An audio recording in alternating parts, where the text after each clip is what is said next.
They have the authority to kill a minority. Right on the side and be best to kill. I'm sweeter and thicker than a Chico stick. It's damn at the stage making that sound. The turntables might wobble, but they don't fall down. Aiming at your head, I can fuck Make you up. the gas for those little white lies. Lemonade was a popular drink and it's still I was a fiend. Before I became a teen, I melted microphones instead of cones of ice cream.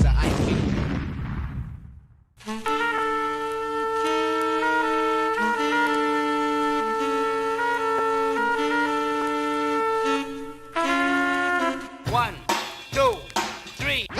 And now, everybody, MC Serch. MC Serch. MC Serch. MC Serch. MC Serch. Search will never stand still.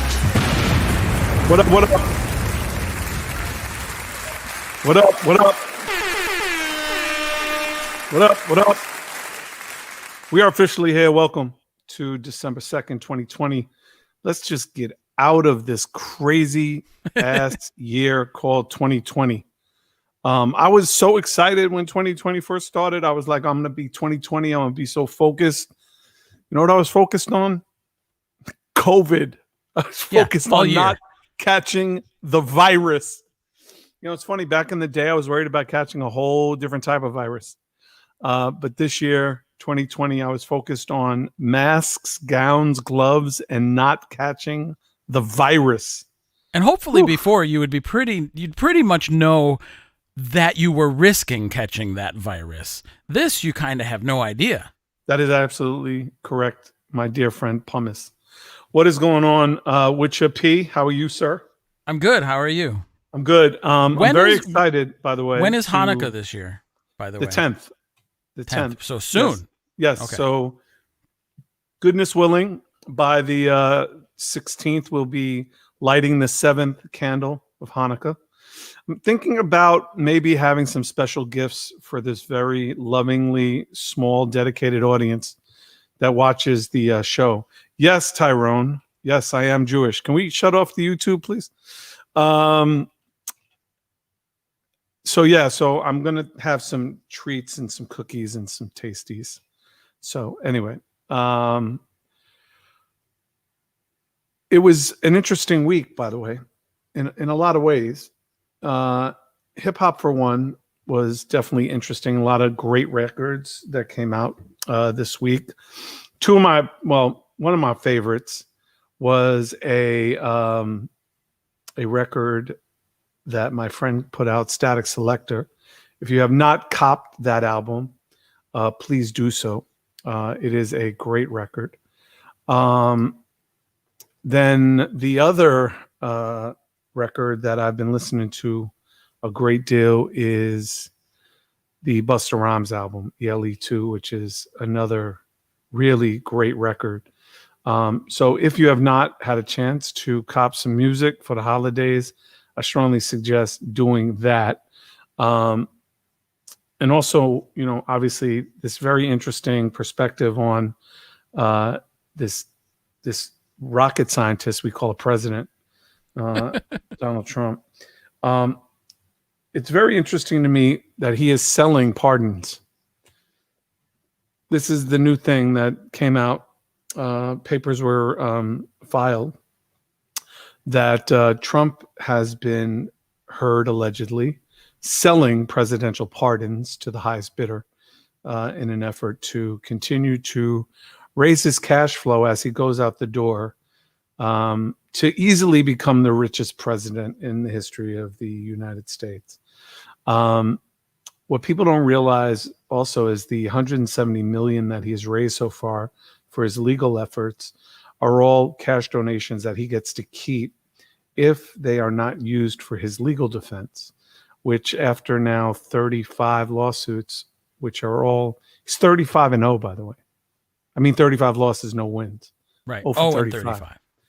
That 170 million that has been raised from fundraisers and, meatballs who support this dude at this point, and you are a meatball. Let's just call it what it is. If you are giving a penny to these frivolous lawsuits saying that the election was rigged, then you're a fucking idiot, and you deserve to lose every penny you give this fucking meatball. But that 170 million he gets to keep. The other thing I think that was really interesting, and I might be wrong. Obviously, we don't care about what the YouTube idiots are saying right now, so because we're not shutting them off. But what I find really particularly interesting about this lying president that we have is he's now looking for presidential pardons for his kids. What did they do? They didn't do anything. He's looking for it in advance of a potential if President Biden chooses to do something against his children. Right. Which you can't do. You can't You preemptively. you can't preemptively ask for a presidential pardon for your children. Although maybe it's like those police benevolent things that you stick in your wallet or you stick on your windshield. Right. Get out of jail free card. Yeah. But I will tell you, the one thing I will say about Don Jr., Eric, and Jared is those are some fine bitches in prison. They would make some really fine bitches in prison. Very exactly. Thank you. Nate Bell, you know what I'm saying, brother. I don't know why I did Why that. did you pick on him? No idea. Just went right to our executive producer. Nate Bell, you know what I'm talking about, right? Anyway, the other thing I'm excited about is NBA. The doors are open for the players to come back and start hooping. I don't watch NFL football anymore. That's because my Jets haven't won a game, I think, since 1978. They're fucking terrible. So I don't watch them. I don't really watch since they Well, you stopped Kaepernick. watching around the Kaepernick. Yeah, no, I definitely stopped. I just started boycotting sports. But so I don't watch football. I watch Alabama, but I haven't even watched them all that much because the schedule has been so crazy, even though I know that my Roll Tide are number one in the country. Roll Tide, roll. Thank you. But I haven't watched Is there a special Roll Tide sound? Yes, there is. There is. I'm going to have to get it for you. Yep, you're going to have to get it. Get it. So that's exciting. And I love college basketball, but I haven't had a chance to watch college hoops. But I am so excited that Christmas Day, which is also known as Jewish Thursday, because the only things open are Chinese spots and movie theaters and basketball. And one of the things that I love about Christmas Day basketball is what? It's the best marquee matchups. I have nothing to do because I'm a Jew. I don't have presents. I don't have a tree. There's no lighting, none of that shit. But they do the limited edition jerseys.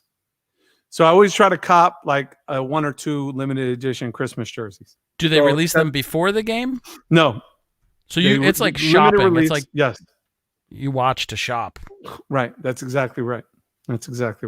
So watch the shop. Getting that lined up. So I'm excited to watch these guys. I'm also excited to see the unveiling of the Steph Curry line. Under Armour announced that the new line of Curry sneakers, like Jordan, or you have the Jordan brand. There's now going to be the Under Armour Curry brand. That's going to come out. I do, though. I mean, I don't see. Here's my problem with Steph Curry, and it's not him per se, because I think he's amazing. And I knew he was going to be an amazing ball player when my wife was passing the TV one day, saw him in his rookie year, and said, "Yo, he's cute." So I was like, "Oh, this guy's going to be a fucking beast." But I don't know. I'm gonna ask y'all this question. Do you have a little problem with the credibility of Steph Curry's line when the first thing you think of is a spice in Indian food? Because that's my issue is I love the Curry sneaker. The Curry Martin Luther release 7 years ago was one of the best releases, I think, of the year. However, I have a bit of a issue putting a sneaker on my foot that sounds like, and I almost smell it too when I put the sneaker on. It is very reminiscent to me of the spice that's in Indian food. So maybe they should just call it the Steph Curry line or the SC line. I don't know, but I'm hoping I would hope that most of the sneakers, the colorway has to have that bright turmeric yellow. It does. That's so funny you mentioned that. It does. Does it really? It's also because it's the Bay Area, the Golden State team right. that he plays for. That's the color of their sneaker. By coincidence. I don't know if it's coincidence or they just spiced it up a little. Ha ha! Get it? Thank you. So that's pretty much a summation of what's been going on this week. If you've been living under a rock. Also, big shout out to Soren Baker. We got a lot of great positive emails and positive feedback on his appearance. And thank you for the words. And his book stays right here. I read it every day. I actually read it to a group of friends of mine who I was on a Zoom call with earlier today. It was amazing. Your book club? Yeah, my book club. So, Pumice, what was your week like? Before we get into other things, I just do my work. You know what? I don't really do that much. I'm trying to think if I have anything of it. I saw a rear ending today. That was exciting. That's terrible. It's terrible. Thank you. But since you're in Buffalo, I want to give a big shout out to my people Conway and Benny the Butcher for recovering. Shout out to the Griselda Records team. Go cop that Bodie James Versace mixtape. That was executive produced by Westside Gun and Conway and got Benny on it. And it's a great mixtape. Shout out to Bodie James. I really wish I had some connection to those guys, but I have no connection. Know. You're very sad in a lot of ways because of that. I've told you before, you are my connection to anything. So just because I'm in the area doesn't help me in any way. The geography is not helping. I get that. While we're waiting on Nate Bell to tell us about our star for the night, star of the show. That's a good one. We need star of the show. What's that? Star of the show. Oh, like the James Brown sample? Biz Marquee, the star of the show. Yeah, I think that's a James Brown sample. It is a James Brown sample. So Spotify released their biggest of 2020 today. And the number you're jumping one, the gun. I didn't put this in here. Keep going. No, you don't have to. But the number one artist, Spotify artist, rap artist of the year, 6 billion streams, Juice WRLD. Rest in peace to Juice WRLD. Tremendous year. Maybe Drake had more. I don't think so, but I think Juice WRLD was the number one artist of the year with 5.9 billion streams this year. So Mazel Tov. And rest in peace to his family. And I do hope the money goes to his family and goes to his estate. I have not checked mine in plays and blah, blah, blahs and all of that. One thing we do have to have next week, though, Pumice, is the analytics for the podcast on Spotify. So we'll see how many. I need that anyway because the Orchard asked me about it today. They were like, yo, what's going on with the numbers? I'm like, numbers are great. Oh, so this is something interesting. I'm going to start having to ask you 22 people who I love so much, are diehards. Please go to the YouTube channel and tell your friends about Serch Says on YouTube. What I found out today, Pumice, and we're losing money, by the way. The Orchard sells our advertising, and we can collect all our advertising through the Orchard. So we're losing out on all this money. Because it's not going through the Orchard. So we have to figure that out. But one of the things they need to know is our numbers. So let's get them our numbers, and then we're going to move all that through. But then everything's going to live on YouTube. Do you know why? Because that's where we'll make paper. Speaking of paper, I love this brand, and they have a special brand for the holidays. Beretta Tea, our sponsor, an amazing, amazing company. I have been a lifelong coffee drinker. Iced coffee. decaf iced coffee to be exact. Lifelong coffee drinker. However, Bruetta has now converted me. Flavors are amazing. Raspberry mint is my personal favorite. I mix it with a little chocolate because chocolate raspberry truffle is one of my favorite flavors. So Bruetta tea, go to bruettatea.com. Pumice anytime now. What's that? I'm bringing that up. Thank you there. So this is their new flavor for the holiday, the African Sorrel. It is really earthy. It's got a lot of great tones, non-caffeinated, but you see all those nice, beautiful, wintry colors, and their patented tumbler. It's beautiful. You just put the tea in the tumbler, hot water, let it steep 3 minutes, close it up, bong. You have a great, great tea. Go to bruetta.com. Tell them Serch says and get your discount. And you can get your Serch says tumblers like tea bags, get the gas face. Or you can get a Serch says tumbler, or you can get it is not a game tumbler, or you can get the limited edition just for the holidays. The Dr. Dre tea and tumbler set, the OMT Raspberry Mint tea, with the proceeds going to help Dr. Dre and his medical bills. He is suffering, unfortunately, from type 2 diabetes and lost one leg. And if you saw the pictures, it may lose a second. So, excuse me. Please go to bruettatea.com. Support the cause for Dr. Dre, but also support yourself with having an amazing tea display that you can have for the holidays.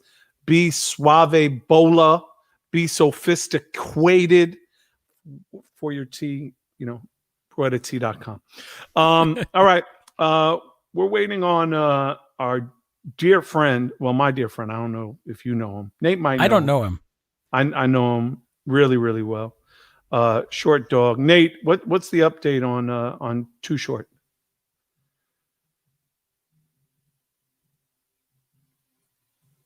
Nate, can you not hear me? we can hear you now. Sorry. 5 minutes. 5 minutes. Okay, thank you.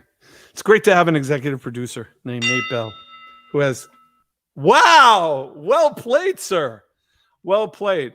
I think I'm gonna drop this bomb on y'all right now. So your boy Serch has been working on a new group. I decided to start putting out music again. Please tell a phone. Please tell a friend. The group is called the Co-Defendants. C.O.E. Defendants. Co-Defendants. Culture over everything. I will be announcing who's in the group soon. It is a star-studded cast of great artists. We started working on music about 5 months ago. I wanted to make sure I was happy with it, which I am. So we're going to be releasing music starting beginning of the year. Also, we are proud to announce that we signed our first artist, whose name is Surf, S-U-R-F.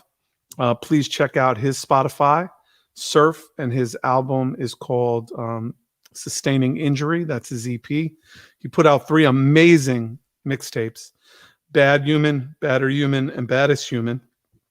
He blew me away. I haven't signed an artist in over 20 years. So I'm very excited about, no, not 20, less than 20. 1996, I did nonfiction and Stone River. So it's been 10 years, 20 years. I can't do math English? for you. I can't even speak English. It's been over 20 years. Anyway, so Surf has got a project, Sustaining Injury. I got to get the artwork and play the music. I think you guys would really love him.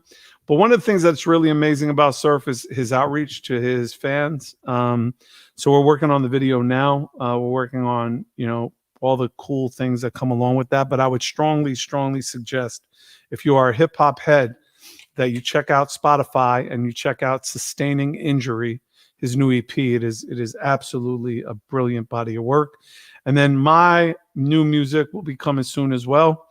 And the big news, drop bombs and noises. I don't have a drum roll. That's okay. That's fine. We would like to present, we're proud to present the first timeless podcast company release, which is the Did I Ever Tell You the One About podcast, which will be coming out in 2021. The first season is Did I Ever Tell You the One About Big Daddy Kane? That is right. Big Daddy Kane is telling his story for the first time. He is sharing all of his stories from being a stick-up kid in Brooklyn all the way through his life in LA. We have some amazing guests that are on that podcast, and that podcast will be delivered in immersive sound design. So we're going to step our zhuzh up and make it super, super hot, super sexy. We're going to be telling the stories of our culture. So the Timeless Podcast Company presents Did I Ever Tell You the One About podcast? And the first season is Did I Ever Tell You the One About Big Daddy Kane? We have many, many more exciting shows to follow. So we're excited about that. Pumice, really quickly, did you disconnect the YouTube? Long time ago. So I can go on the comments and check people what they're saying without me being... without getting irate? Sure. Yeah, no, it's fine. It's cool. Oh, thank you, Bruetta. There it is. Thank you, Bruetta, for doing what my guy can't do. Anyway, I can't post that. Why can't you do that? Well, I guess I could paste it in the link. I'm just kidding. It's all right. Anyway, Patrick Green, thanks for helping me promote work back in the day in Detroit. You're very welcome, Patrick. It is my pleasure. Anyway, so that's what we got going on. What else we got going on here? Let me see who else is in here. Say what's up, because this becomes a bit of a sword fight. So we have Sarah doing a whoop, whoop, whoop. Thank you. Anyway, here's another one. Here's Sarah again. Oh, here's Camilla. Camilla, will you rap a line from the Cactus, please? Will we get shut off if I do that? Or you can do anything. You could, beatbox and rap. That's fine. Okay. So anyway, yes. How about this one from the Cactus album? Black cat is bad luck. Bad guys wear black. Must have been Donald Trump that started all that. Get the gas face for those little white lies. How's that? Is that good? That's good. Okay. Speaking of third base. Yes, sir. Next year is the 30th anniversary, Yes, I'm sure you're well aware. Of Derelicts of Dialect. Yep. Yes. So do you want to show what the limited release is?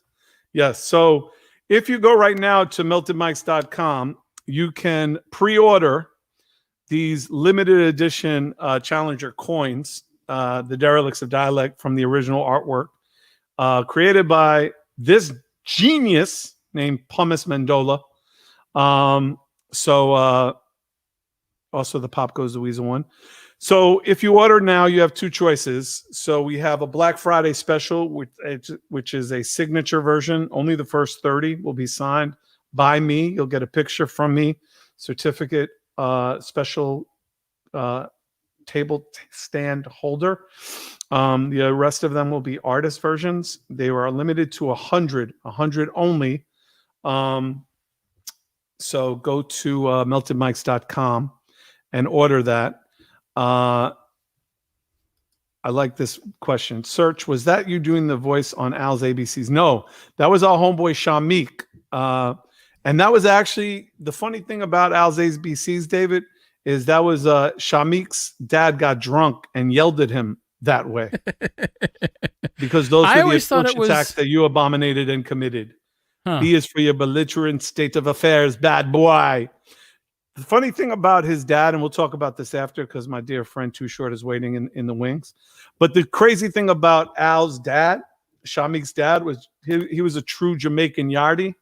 So he lived in Brooklyn, but he lived Jamaican style. So like his doors would be open all the time. And one of the things that I love, we would go to his house on Beverly Avenue, go try to find Shamik and hit the street. And his door would be wide open. But his dad had a house where the front door and the back door, he had that cross breeze, but right next to the back door was the toilet. And one day we got there and his dad was sitting there, butt ass naked, just taking a shit on the toilet. And we were like, and he was like, yes. And that's how he said it. Yes. We like, peace, is Shamik here? He said, no, fuck out my house. That was his dad. So his dad one day got really drunk. We got in at 4:00 in the morning, and he said, "Me break you down alphabet style. A is for the atrocious acts that you abominated and committed. B is for your belligerent, batty state of affairs, bad boy. Did he do the? He didn't do the whole thing, though, did he? You have no cutout. D is for dastardly deeds that you do, dummy. E is for the everlasting thorn in my flesh. F is for flesh that say, fuck you, G, get out of my house, H to Homer, I, the idiot." And yeah, he did the whole thing. You have the same problem I have. If I try to do Jamaican, it comes out Irish. Was that it starts Irish? Sounding? It starts getting a little Irish. Let me just say, Too Short is fucking clowning me right now, ladies and gentlemen. Legend Too Short is in the building. Show, man. I'm enjoying. Yo.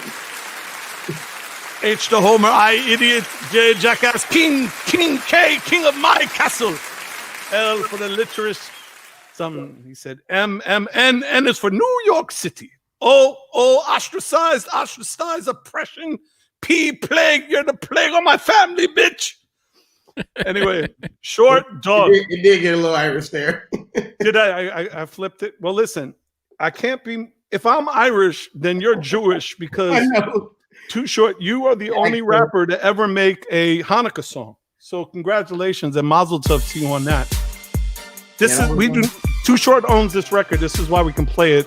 Facebook. Maybe if you talk enough over it, then maybe it won't get copyright. Let me just tell you why I'm so mad at you.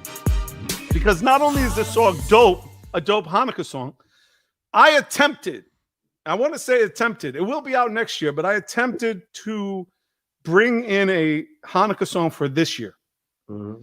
Dope record with my new group, the Co-Defendants. We had it all together. We had all these dudes singing on it. It was all ba ba ba, bang bang bang. And I ran out of time because Hanukkah's next week. And I just, it's one of those things where you like look at your schedule and you're like, oh, I got time. It's August. I got time. It's September. And then it became December and it's a week away.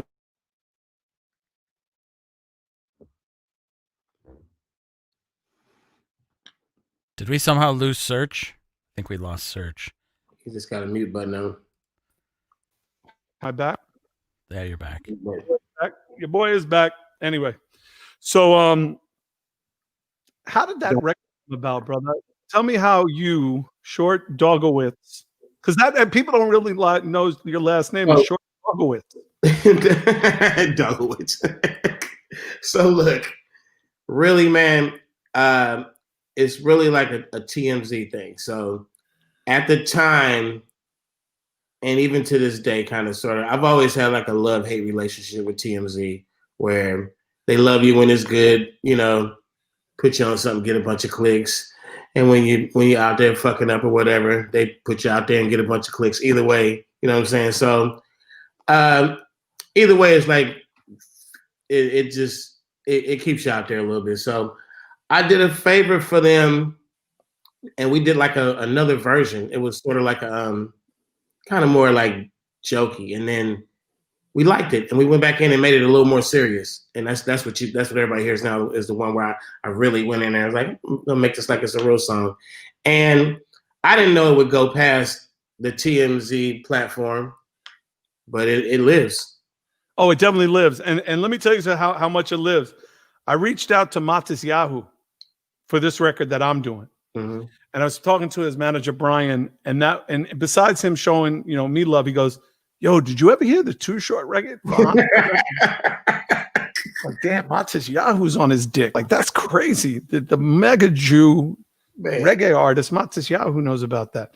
I want to talk to you, obviously, not only because I love you like a brother, and I can go into stories upon stories upon stories of how you looked out for third base, but I want to really go back, because one of the misnomers I found out in doing my research is you're not originally from Oakland. You're from South Central originally. You're from LA. Born in LA, moved to Oakland when I was 14. Wow. But I said that on so many songs and so many interviews. I live it, but it's Oakland. Like the whole hip hop, the whole Too Short, it is 100% Oakland. Yeah, because how old were you when you did Born to Mac? I mean, that album came out. You weren't much older than 14 when you put that album out. I would say Born to Mac. Now I look young as fuck, man. But I was like 20.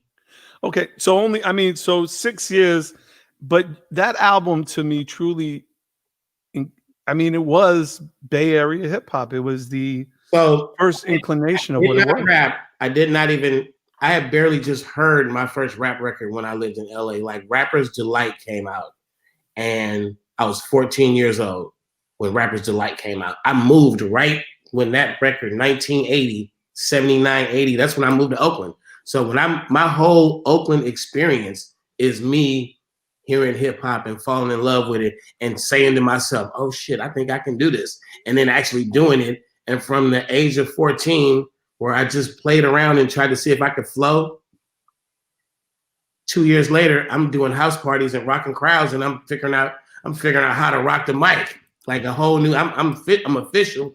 And it was just, I really feel like that move and that music coming out and me just combining those two and becoming a man and just embracing it, that made Too Short. Had nothing to do with LA. I was in Oakland. The first time I ever went to Oakland was '87. I was a valet for Houdini. And I remember that Hammer pulled up in some kind of vehicle. I think it was a Cadillac. He was still pumping mixtapes out of his trunk, and this was when he was a ball boy. And I told Hammer, I heard he could dance, so I wanted to battle him, and he peeled off. He paid no mind to the white boy. But I remember I was there with Davey D and Kevy Kev. We were all ballers, and we were there for a basketball tournament. And I remember Davey D saying, "Hey, there's this kid named Too Short. You got to look out for him. You got to look out for him." And for me, my whole thing was, well, if you're not from New York, you're not, first of all, you're not an artist, let alone that could put out a record, right? So this is 1987. So, and I want to say this is how you broke my heart. And I want to be really clear about how you broke my heart. So we put out our album, and then we find out we're going on tour with you, and we're opening for you in the Midwest. And it's that typical Midwest one where it's Nebraska, Oklahoma, St. Louis, all of that. And I think there was one, I think maybe it was Silk Times Leather was the opening act, Jermaine Dupri's first group. Then it was us. And, I was already told early on that if a bunch of black programmers are going to play some white boys, I better know these black programmers forward and backward. So I studied radio and records. I studied Billboard. Like I knew every program director, music director, the name of where they went to college, where, all of that stuff. So when I got on stage, not only was I shouting out every radio station, I'm dancing my ass off. I'm, doing a wop. I'm trying to freak these. Go white boy, go white, right? And we're getting some decent, I think I'm really killing shit. I really think I'm killing shit. I'm looking at Pete. I'm like, yo, we're killing it. Okay, cool. So then they say Too Short comes out. And all you did was go on stage. You walked 3 steps and screamed, bitch! And and I was like, this motherfucker, this dude, what? No. And I thought it was a fluke. Every night you killed us. You bodied us every night. You broke my heart. I'm like, why am I dancing so hard? Why am I burning so many calories? This dude walks on stage, says bitch, and the crowd goes crazy. Was there an automatic magnetism? When I had a formula, tried and true. I was a MC who my whole thing was house parties. And I did the house parties in the rowdiest hoods in Oakland, East Oakland, the rowdiest fucking shit that they couldn't find a DJ if they wanted to. Or a DJ that would come in like me, who loved the music, had the fucking records, and would fucking have and also rap. They knew I would rap too. So if you got me to be your DJ, I would rap. And by the time I ever got a chance to really get in front of real crowds, I had fucking worked that house party circuit. I knew how to take the little roughest crowd, motherfuckers who would probably punch you if you didn't be like, you wait, what the fuck? It would be like, look, I know how to handle that shit. When I got big crowds, it was just like, what? So what I do is, the formula is, I had a rap partner named Freddie B all through high school. And we just we did this style where you slow it down a little bit. So it's not that you're rapping slow because you can't really fucking rap. It's you're rapping slow because you're pronouncing every fucking word so you can hear what I say. Like you hear me, but I'm talking a lot of shit. So then it's so easy. You get to sing along with me. So when I get on stage, I'm rapping in front of 20,000 people who already know every fucking word. I could just go out there and say 3 words and let them say it. And the show is like, what the fuck is he doing? Like, I literally just some kind of sort of Adam Sandler kind of just sing along. And that's what it is. And and it was amazing to watch because I'm trying to write like lyrics. I'm dancing my ass off. And like, I remember one show we did in Nebraska where the cops or maybe the police or the security was like, you're not going to use any of that profanity on stage and yada, yada, yada. And your tour manager at the time was like, yeah, no problem. And I'm like, oh, I got to see this. Like, how is he not going to say how? And you just said, I'm too short. And then you said, okay, we're going to go into my next song. It's called, and they dropped the beat and then everybody's rhyming along. And I'm like, are y'all seeing this shit? This motherfucker is not doing nothing. He's getting paid for just recording a song 3 years ago and walking on stage. This guy's a genius. I'm still doing that, by the way. Yo, dude, and I experienced it again. And like we did a show together, you and I, in Vegas for this Booth 101 jewelry line. And I was so thankful to you for you doing it. And I watched it again 30 years later, 2000, you're on stage but now you got hits, even like, and I mean, current hits, like you were doing like your hits that would like, blow the whistle. Yeah. It's so amazing to me, Short, that you have continuously stayed relevant. And I say to people who are willing to listen, it's not the strong who survives, it's the flexible. Mm-hmm. How did you stay so flexible? How do you continue to stay so relevant? Okay, so I'm a music guy. I took music lessons at the elementary school, high school, like, learning how to play instruments, mainly being a drummer. And I'm also like a music lover who, long before I ever became a rapper, I had this habit of studying music, like funk records and whatever fucking song that I like, whatever R&B, whatever, and just study it in a pair of headphones and just study it and listen to the instruments and just, dissect the song. Every time I listen to it again, I'm dissecting it a different way, but I'm loving the music and hearing different things and just being able to single out every fucking thing that's going on in songs over all eras, all type of genres. And when I make music, I'm not just a rapper. I'm really fucking, like, from the first session, the vocals are not going to happen on the beat that I'm not the one who's saying yay or nay. I'm the guy. The fucking mix is not going down with a snare or a hi-hat or any sound coming in and out unless I go, yeah, I like that there. Like literally every fucking song. And if you mix a Too Short song and I'm not involved, that means I trust the fuck out of you. That means I know you the shit. Like it's some guys that can do that. Like, hey man, I need this one mixed, these 4. And when you get it back, it's the way you would love it. It's better than what you could picture. So I don't really need that super extra. If I gotta sit in on a good engineer and get I'm all the way from the beginning of the song, the hook, who's singing the hook, what's the hook going down, when do you fly it? The old days when you got to take a pair of scissors and some tape and splice the hook. I was right there 45 minutes, an hour in the studio while he's doing it, play it back. Okay, yeah, that's right. Always, I've been that guy. So I think as the music evolves, I move from, I'm rolling one sound from like coming out the late 80s to the early 90s. And then I moved to Atlanta. So that late 80s, pre-95, 90, 95 West Coast, that G-Funk, that, that shit that was coming out the Bay. I moved to Atlanta. I'm all West Coast, but now I'm immersed in a different sound. They like, Whoop, there it is. Whoop, there, and all the, you know, booty shaking songs and all that shit kind of sounded a little bit like Florida, but they got the East Coast influences too. You know, that, you know, the Atlanta vibe back then in the 90s. And then I'm just like, I'm trying to keep my West Coast, but the South keeps seeping in. And then I meet Little John, and, you know, I'm not thinking at the moment I'm about to change gears, turn, whatever. I'm just making music. Right.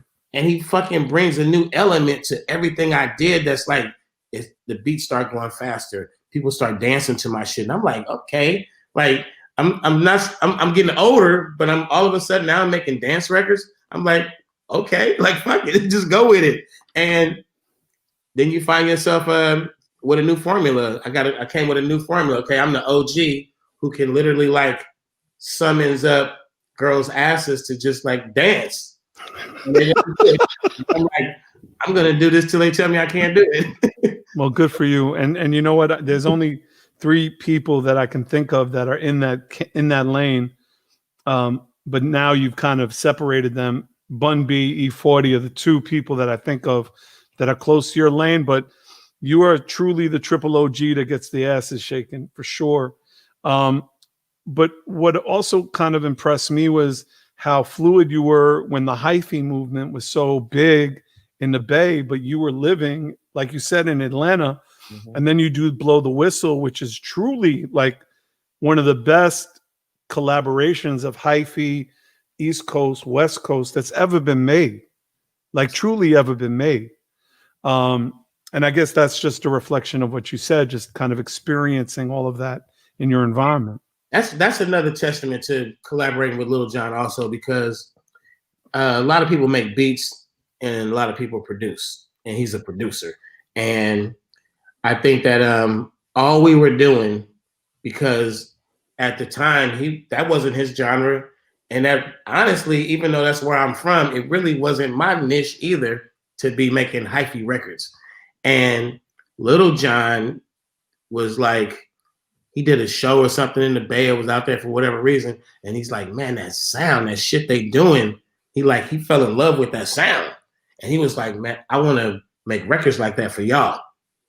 So he was saying like me, E40, he did some shit for Kick the Sneak. He even started giving those hyphy sounding records to Yin Yang, Petey Pablo. It was that same tempo, that same vibe, even though they swing it a little different, but it was still the same Lil Jon version of hyphy. So Lil Jon's version of hyphy is E40, Tell Me When to Go, Too Short, Blow the Whistle. You know, those don't sound like Lil Jon production, but it is. So I think that in reality, talking to E40 at that time, we were like artists who have been well in the game, and we're saying, man, we should, you know, this hyphy shit. It's like some little kid shit. It's like at the time we like, it's the little homie shit, teenager shit. But we like, man, we should make some records. And you know, you look at the videos, look at Blow the Whistle, the video, look at Tell Me When to Go, E40's video. Those are the kids of the hyphy movement in those videos. They are all making records. They're all artists. They're doing their thing. But at this time, we're giving them a bigger platform to showcase the movement. We're just coming in and helping. We're not like, oh, we the OGs, give us the movement. We literally just like giving it a boost. And let me tell you something, you definitely, boost is an understatement. I mean, have you checked your Spotify 2020 for this year? I was just out of curiosity. Did they send you your numbers? Yeah, I see it every now and then, but I'm doing good for an OG. You know, you're being a little humble. I mean, really, and it's like, I think that hip hop is, I like to sometimes call it the blob. You can't control it, the blob. Well said. It's all these things that one thing I'm zeroing in on right now is the ageism, that we could easily categorize a whole fucking generation as whack. And these motherfuckers are getting money. They got millions of fans. They are like fucking, everything they drop is like 69 million views. And we like, oh, they're whack. How could the fuck that be whack if it's 69 fucking million views? It must be something very goddamn talented and entertaining going on there. And I think that it's also a beautiful thing to look at Fat Joe, you know what I'm saying, and an E40 and a Snoop Dogg and fucking you see motherfuckers like Tretch just get up there and rip it, and Nas is dropping albums, and Jay-Z ain't never fucking failed ever, and motherfuckers is well into their 40s. P. Diddy's a celebrity. He's fucking 48 or some shit. I'm 50 fucking 3, closer to 54 than 53. And if it wasn't motherfucking COVID 2020, I was booked for the whole fucking year. Mm-hmm. And I'm just saying, the point I'm making is the ageism in hip hop is cool, but it's like kind of stupid because you wish that you could be a 20 fucking year old rapper and know for a fact that for the next 30 fucking years you're going to have the time of your life being a rapper, getting money, never need a day job, and it's going to be a hell of a ride. You would love to know that. How do you feel about 21 Savage saying that he's never heard an Andre 3000 record and he doesn't fuck with an Outkast record? And do you think that's a little short-sighted on his part? I think of it in like 10-year periods. So I think of it that way because when we were young hip hop and we first got a hold of SB 1200s and Akai S950s and all them shits, and we started sampling records like it was our job. Motherfuckers was digging through the crates and looking everywhere for loops. We were looking at that time like a song that was 10 years old. That was old school. Admit it, right? Well, there was no school before that. There was no old school because there was no school to begin with. Give me 1988 and you're sampling a disco record. You're like, I'm on this old school shit. You kind of like, you know what I'm saying? I see what you're saying. 15 years ago, if you were sampling a James Brown record from the early 70s, like, oh, that's that old school shit. 20 years ago, if you're sampling some Motown and some 60s shit, you're like, oh, it's old school. So we're in hip hop now. Yeah. Well, what did KRS say? 40 years down the line, you could start this because we'll be the old school artists. You know what I'm saying? So you're absolutely right. When I was listening, and I was making records, 88, 90, 91, I mean, definitely Melly Mel and all those dudes, they were definitely old school and they were over. Like I didn't see them have any real purpose except to kind of be the old school joints that I listen to, every once in a while. So I understand that. But I just was curious because I do believe that you're right. There is this section of the culture that likes to antiquate things, right? There's somebody very similar, not Savage, who by the way I love. Young Thug said that I haven't listened to a Jay-Z album because that's old man music. Yeah, and that's cool. Right. And I don't take anything from it because to me, Young Thug and Jay don't have a lot of correlation, right? However, go ahead. No, but I was going to say if a J. Cole or Kendrick said they never listened to a Jay-Z record, I would feel some type of way about that just because the paramount that they put on what you said first and foremost, your lyrics being heard. Like I want to be heard. Like I want to say lyrics that people can say back to me and they can hear. To me, that comes from an era where MCs like Nas, OC, Fat Joe, Big L, Cameron, those were the MCs that to me were the archetype for the J. Coles and the Kendrick Lamars. I like to argue for you, against you, everything. I like to see all this shit is hip hop. It's beautiful. Yep. That guy who comes up, he's the Kendrick, he's the J. Cole. He's a fucking student of hip hop. He can quote you fucking Jay-Z lines out the air. Dope as fuck. You like that guy's what we bred. But what about this other guy? He comes up. He's lyrical than a motherfucker. He come from any block anywhere in America. He's lyrical than a motherfucker, can ooh and ah you. You like ooh ah, and he goes, no, I never heard no old school shit, but he's the shit. He's hip hop. I think that's just as beautiful. That I couldn't agree with you more. It could create that without having a generational lineage. You could still hip hop could still spark a fucking genius now off the internet in his own room by himself. He could be lyrical. He could be goofy. He could be whatever. He could be animated. He could be. Yeah, I mean, and me and Bun B had this argument too, and this is a positive one, not a negative one. DaBaby got bars. Like if you listen to what the DaBaby is saying, that motherfucker got bars. And it's hard. I don't think he's a J. Cole or a Jay-Z fan. I don't know. I'm assuming, but I mean, you know, when you think of, you know, Bop, or you think of his records, even Rockstar, like that kid got bars. And you always recognize when a guy comes in and he finds a cadence that nobody else did before. You know, you got, okay, you got that one. Wish you could have thought of that one, or, you know, you give them the cadence. That's a big deal, and that a lot of people don't get. Right. They don't get that we have so many different ways you could line these words up. You could show me a paper that you wrote the words and never tell me how you meant to write them, and I would interpret those words in a dope ass different way. That's hip hop. You also talked about, you know, you and I are the same age. We're both 53. Closer to 54 than 53. The same. But you recently had a baby, so mazel tov on that. My first baby. Yeah, I know. So how does it feel being a 53-year-old middle-aged new dad? What is that experience like for you? Well, I can't say that I finally I fought this for so long. And I finally will say out loud that, damn, I probably should have did it sooner, because, you know, I fought it for so many selfish reasons of, I'm out here partying, kicking. I don't want no baby. I don't want no baby mama. I don't want no payments, blah, blah, blah, blah.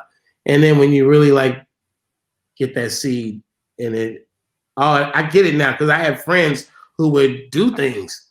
They would do things that I'm like, you know, such and such going on in the world. And they're like, oh, you know, my kids. But I get it now. I get it. So, you know, I go back and tell a lot of my friends who now have grown kids. I'm like, man, all these years I was telling you, you missing out on the big party. I kind of get it now. Yeah, you know, my bride and I, you know, had kids early. So, you know, our kids are all grown. I think actually my kids are your age, actually. But because we wanted this part of our life, you know, so that we could run around at this point, because, you know, even though I was running around and, you know, with the group, and obviously not only as an artist, but behind the scenes with, you know, Echo and all the other things that I did while you guys were making records, you know, I always felt like for me, the priority was, you know, trying to figure out this family thing, you know, trying to work it out so that I could get to a point where, you know, I could still be of an age where I could run around and enjoy shit. And now I'm sitting here damn near with a torn ACL. I don't know if I'm running around anywhere. Like now I'm an old man. I'm all out of shape and like I can't fucking move. So it's like now I got to work on shit. I'm like, I could have gave birth to some employees or some shit. You see so many of the homies putting their kids to work, and they're good at the job. They like, I grew up with my dad or my mom, and I know how to help them run the business. Yeah, Chuck D's daughter runs his business. Man. You know, my son works for us, and my daughter has a alt rock band. But yeah, man, like I get it. Trust me, I get it. The other thing that I wanted to, because I've never done this for you personally or privately, but I think it's appropriate time now, is that I never thanked you for looking out for us when we were in Oakland that one time. And it's one of my favorite stories. I don't think I've ever told it publicly, but we were in town for Heavy D's album release party, Peaceful Journey. And this was the time when Hammer wasn't too happy with us. And we got to the party and we were told ahead of time that, you know, we were going to have some issues and all of that. And I said hello to you. And you said to me exactly this. You were like, "Sir, sit down. Ain't nobody going to fuck with you here. You good." And I remember walking to the bathroom and Hammer had this big ass security guard that was in all those videos. He had the hair that was like all pushed back. And I ran to the bathroom thinking, oh, that's it. I'm going to catch it. Right. So if I'm going to catch it, I want to be in the bathroom, have my back to the wall, like old school style. Like, you know what I'm saying? Right? Because you know, there's all these things you could play with in the bathroom. You could grab a paper towel, like, and the dude walks in and he said, "Nah, you good, man. You good. Don't worry about it. I'm not gonna fuck with you. I don't fuck with Hammer like that no more anyway." And he said, plus Too Short told me you good, so we good. And I was like, I ran up and I mean, at the end of the day, man, Oakland's a really small town, and it's a lot of family ties and shit. Like, you know, like sort of like a neighborhood or something. Like, you know, it's different little rules and shit. And it's kind of like, you know, as bad as it could be or hatred, that night you could just, if you had enough weight, you could go and be like, hey, whatever, not tonight. Just not tonight. Right. You don't really got to go through it. You just like, all right, bro, you're going to get it not tonight. You good. and I can't tell you how, I mean, I can't even front, you know, based on what we had went through in LA, how relieved I was to know that somebody had our back, because it really didn't feel that way. You know what I mean? So I can't tell you how much I appreciate that, man. What do we have? Many levels. Yes. Many levels of like, you know, look out for me later in life. You know, it should just, it's a blanket. It is. That's exactly right. That's a great way. That's a great, and that's why you're a lyricist. You got lyrics. What's coming up for 2021 once they open up the doors and let you breathe some clean air? Well, you know, during the quarantine, I got a call from Ice Cube and E40.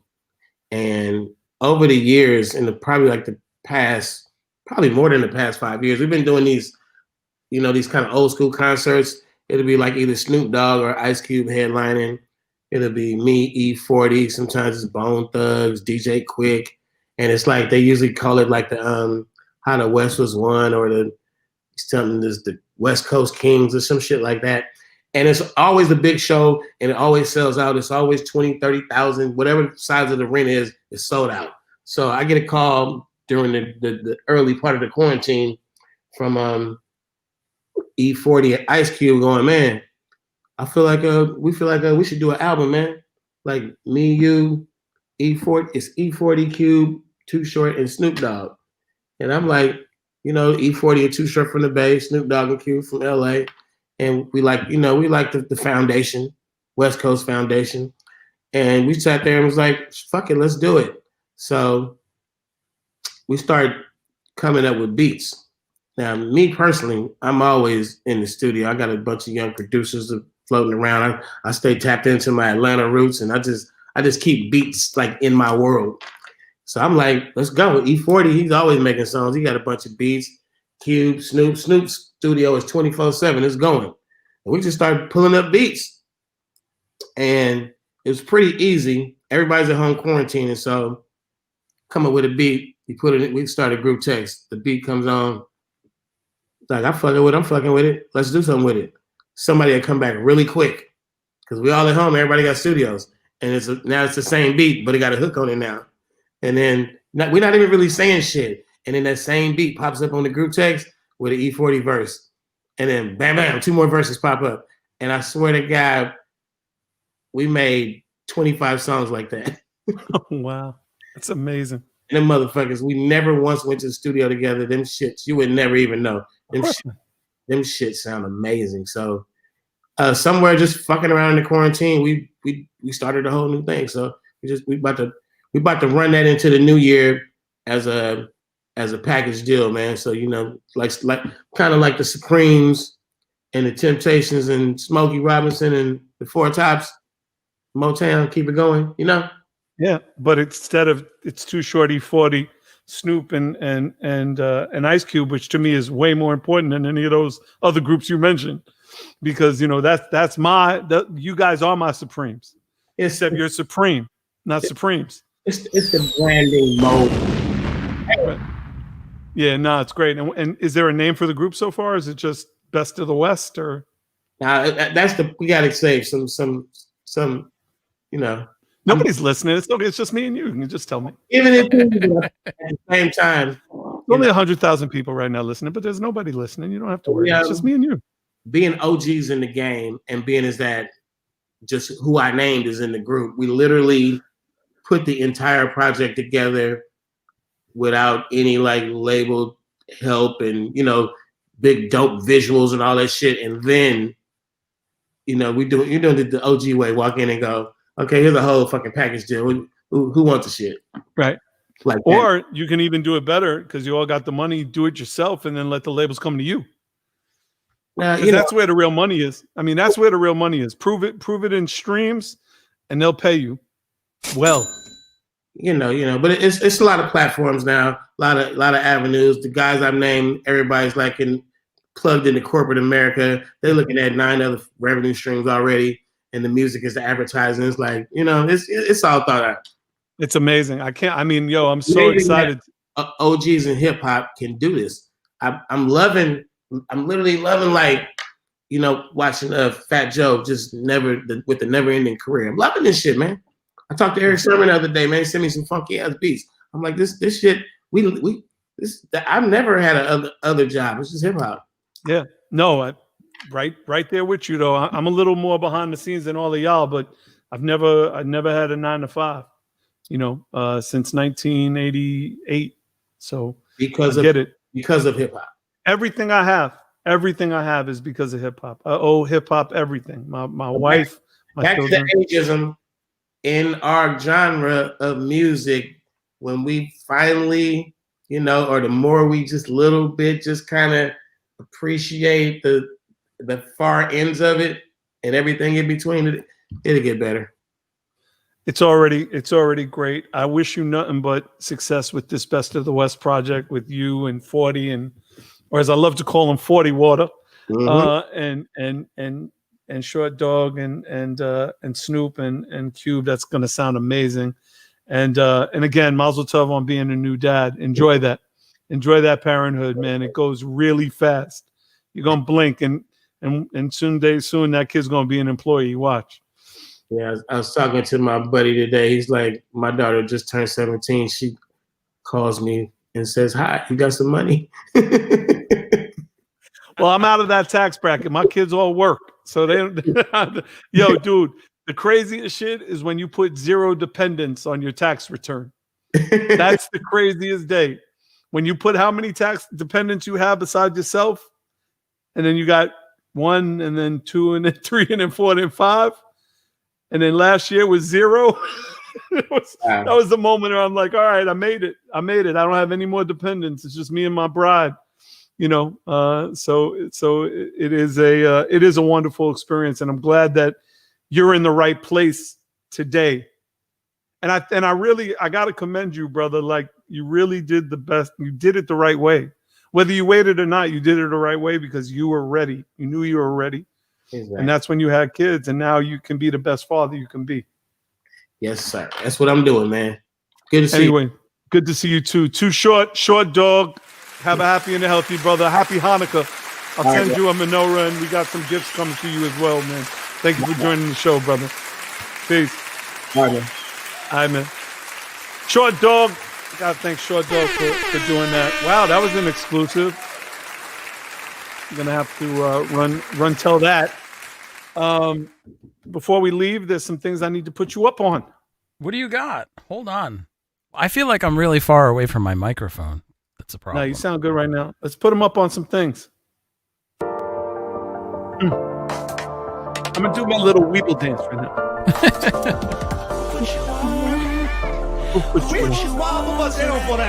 Thank you.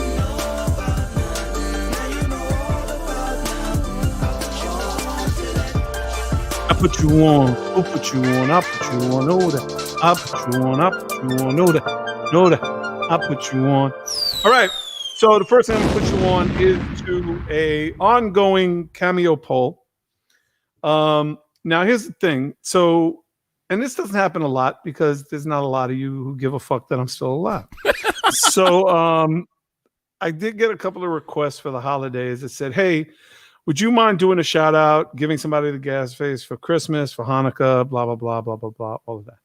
So I decided, you know what, I'm going to put up a poll and see if people really think I should do this Cameo thing, blah, blah, blah. So I put up this poll. Can we show the poll? You told me please? I didn't have to pull it up. I said, hold on, let me get this up there. Yeah, I changed my mind, put it up there. All right, hold on. Anyway, so the question is, should I do a Cameo, and what the thought process is for Cameo. One was corny AF, cool but I. One is it's cool, and that's dope. And as you can see, so far what is winning is it's cool. which doesn't really feel like a. Well, that's winning, but if you combine the positive and the negative, it's really a tight race. Yeah, I guess. Like, it's cool and that's dope. If you combine that, you've got like 57. Right. Actually, and it's I, but not lit is. If you add that in there, you're all positive. Yeah. There's only 12% truly negative. But you see, but it's not. But it's I not lit doesn't really mean I should put a lot of energy into it. Like there's a lot of people that put energy into the holidays and really do that. So anyway, I pinned it to the top of my Twitter. So if you want to vote or give me your 2 cents on that. The other thing is I want to give a shout out to someone who. On their Spotify, we were their number one pick or number one music fan. So shout out to this beautiful person. Thank you so much. 407 minutes of the year was spent with listening to Third Base on Spotify. If you know this person or have this person's information, please get me their information. I'm going to send them a t-shirt as a thank you for the holidays. So I wanted to put you up on that. And I think there was one other thing. Is there one other thing that I said? Yeah, and I can't think. Oh, Seth Rogen, is that his name? Yes. So here's my idea. Yes. If please. you don't want to do the cameos, maybe he can do them for you as MC Serch. Well, that would be another thing because this is what came up with his homeboy. Just put this up today. This is the new Third Base. This is the new Third Base. As you can see. There's me in the front with a beard. I look good with a beard. Daddy Rich looking young as ever. Pete Nice looking strong. So that's the new Third Base. Now I'm contemplating totally stealing this shit and making T-shirts and just doing some straight Canal Street African hookup on those shirts for the holidays. But no. Shout out to Peralta and all of that. And also, last but not least, a big shout out to the Uber executive producer Brian Koppelman, who said that every time Donald Trump comes out, Pop Goes the Weasel should play. I should have sent you that too. So shout out to Brian Koppelman. I love Billions, by the way. It's a great show. And if you see me get a walk on, it's a direct correlation to that. Anyway, we're working on some big shows to end out the year now that we have an executive producer who can actually do his job as opposed to Pumice who focuses on other things. I actually talked to him today about this. I even said, this is such a weight off my shoulders. It's something that I can't actually do. Stu Weiser said, no! I think that's because Too Short was done. I know. He was leaving. I know. I'm just kidding.